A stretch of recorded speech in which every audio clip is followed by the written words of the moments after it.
நான் நாளைக்கு காலைல 10 மணிக்கு அங்கே இருப்பேன். ஓகே? ஆ சரி.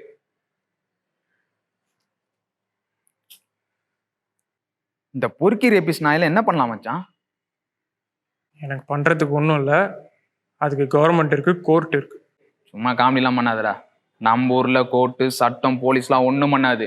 நாம தான் இறங்கி பண்ணணும். என்ன பண்ணணும்? ரேப் பண்ணணும், நடு ரோட்ல வச்சு சுடணும்டா.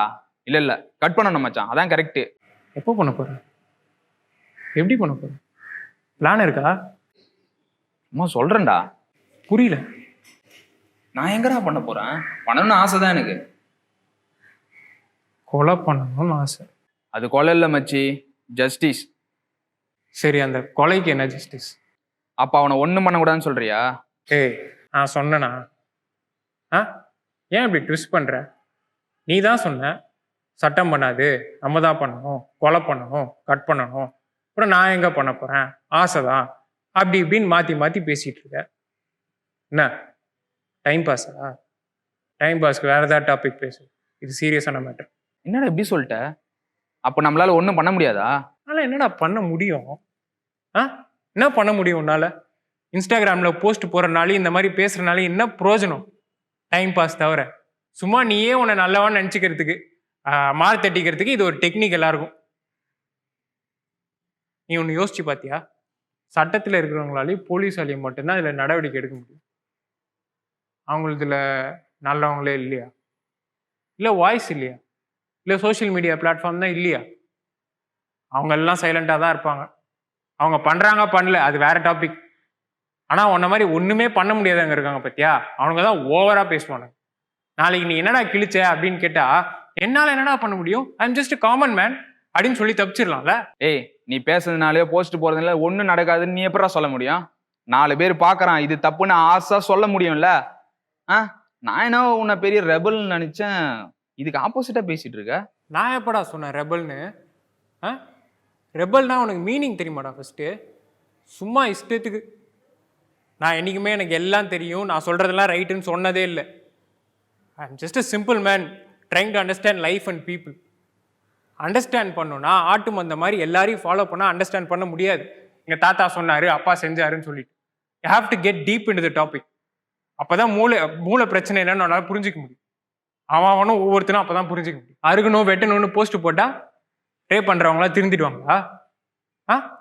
ஃபஸ்ட்டு ஒன்று புரிஞ்சுக்குவோம், ரேப்புன்றது செக்ஸ் மட்டும் சம்மந்தப்பட்ட விஷயம் இல்லை. சரி, ஒருத்தனுக்கு செக்ஸு தான் வேணும்னா அவனுக்கு கிடைக்கிறதுக்கு அதுக்கு 1000 வழி இருக்கு. ரேப்புன்றது சாடிஸ்டிக் ஆக்ட், சைக்கலாஜிக்கல் டிசார்டர், இன்னொருத்தவங்களோட உரிமையை பறிக்கிறது, இன்னொருத்தவங்களோட பெயினை ரசிக்கிறது.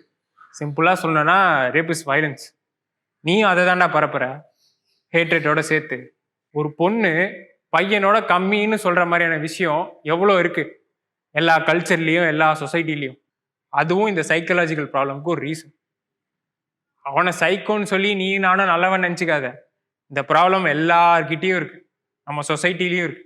ஒரு கொரோனா மாதிரி, ஒரு கிருமி மாதிரி. இதுக்கெல்லாம் எதிரா காரணம்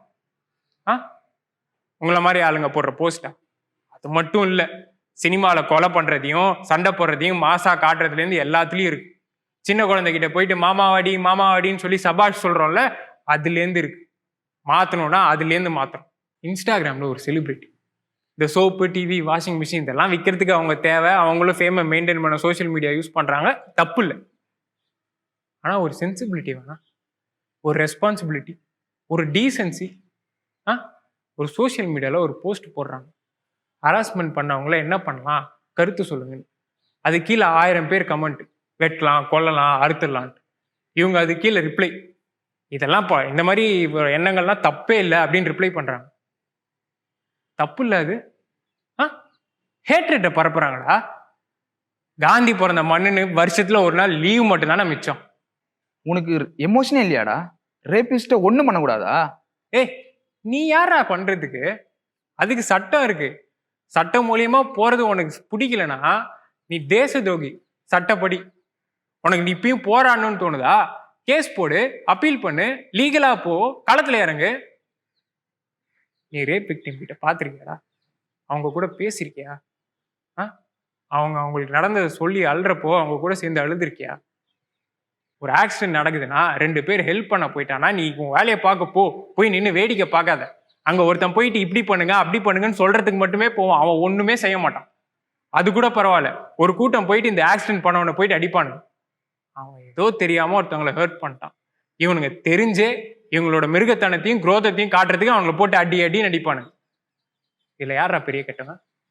அடிக்கிறது என்னைக்குடா சட்டப்படி குற்றம் இல்லாமாச்சு? அடிச்சாதான் ஜஸ்டிஸ் கிடைக்கும்னா மலிஞ்சவனுக்கு என்னைக்குமே ஜஸ்டிஸ் கிடைக்காதுடா. நாங்களாம் ஒரு ப்ரொடெஸ்ட் பண்ணிட்டு இருந்தோம். ஒரு கூட்டம் வந்தானுங்க, வந்துட்டு ரொம்ப எமோஷ்னலா பேசினானுங்க.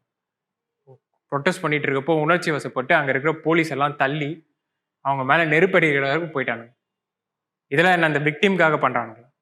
இல்ல, ஒரு ஜோஷ், ஒரு மஜா, அதுக்காக அந்த ஃபீல், அது என்ன சொன்னா ரெபல் அந்த மாதிரி ஃபீல் பண்றது. அவங்களுக்கு அவங்க வயலன்ஸுக்கு ஒரு ரீசன் வேணும்டா எல்லாருக்கும், அதுக்காக பண்றது. இந்த மாதிரி ஆளுகளால் தான்டா நிஜமா ப்ரொடெஸ்ட் பண்றவங்களுக்கும் கெட்ட பேரு. மொத்தமா தூக்கி எல்லாரையும் உள்ள போட்டாங்க, எங்களையும் சேர்த்து. ப்ரொடெஸ்ட் பண்ணதே வேஸ்டா போயிடுச்சு. நார்த்தில் ஒரு கேஸ், ஒரு பொண்ணும் ஒரு பையனும் தனியா ஒரு இடத்துல போய் உட்காந்து பேசிட்டு இருந்திருக்காங்க. ஒரு கூட்டம் வந்து அவங்கள அடிச்சு போட்டு அந்த பொண்ணை ரேப் பண்ணிட்டாங்க. அந்த பொண்ணு சொல்லுது, அவங்க செஞ்ச செயல்லையே எனக்கு ரொம்ப கோவம். அவனுங்க அதுக்கப்புறம் சொன்னானுங்க, இந்த மாதிரி நீ பையன் கூடலாம் தனியா வெளில வராத, அது நம்ம கல்ச்சருக்கு தப்பானது அப்படின்னு. புரியுதா? அவன் ஜஸ்டிஸ் கொடுக்குறேன்னு சட்டத்தை கையில் எடுத்தா இப்படிதான் ஆகும். அவன் தப்பு பண்ணது கூட அவனுக்கு தெரியாம அவன் ஏதோ ஜஸ்டிஸ் பண்ணதான் நினைச்சு அதை பண்ணிட்டு இருக்கான். எவ்வளவு பெரிய பாவம். ரேப் விக்டிம் தேவை ஜஸ்டிஸ் தாண்டா, பப்ளிசிட்டி இல்லை இந்த செலிபிரிட்டிஸ் மாதிரி. ஒரு தப்பை தடுக்க, தப்பு பண்ற தப்பு தானே. கொலை ரேப்பு திருட்டுக்கு பதில் கொலை ரேப்பு திருட்டுனா எப்படி ஜஸ்டிஸ் ஆகும்? திரும்பவும் சொல்றேன், இதுதான் ரைட்டு இதுதான் தப்புன்னு நான் சொல்ல ட்ரை பண்ணல. ஒரு முட்டாளுக்கு அவன் முட்டாள்னு தெரியலனா பரவாயில்ல, ஆனா நான் தான் புத்திசாலி எனக்கு எல்லாமே தெரியும் அப்படின்னு நினச்சிக்கிட்டு பேசுறதும் போஸ்ட் போறதும் இன்னைக்கு ரொம்ப நிறைய ஆயிட்டு இருக்கு. ஆல்ரெடி ஜனங்க எது ரைட்டு எது தப்புன்னு தெரியாம குழம்பி போயிருக்காங்க. ஒன்றும் போட்டு கன்ஃபியூஸ் பண்ணாதீங்க. என்ன பண்ண சொல்ற? புரியலையா? ஒரு மைல் ஒன்றும் பண்ண வேணாம். நீங்க ரேப்பை தடுக்கிறதா நினச்சிக்கிட்டு உங்களுக்கே தெரியாம அதுக்கான வயலன்ஸ் எண்ணங்களை பரவ விட்டுக்கிட்டே இருக்கீங்க.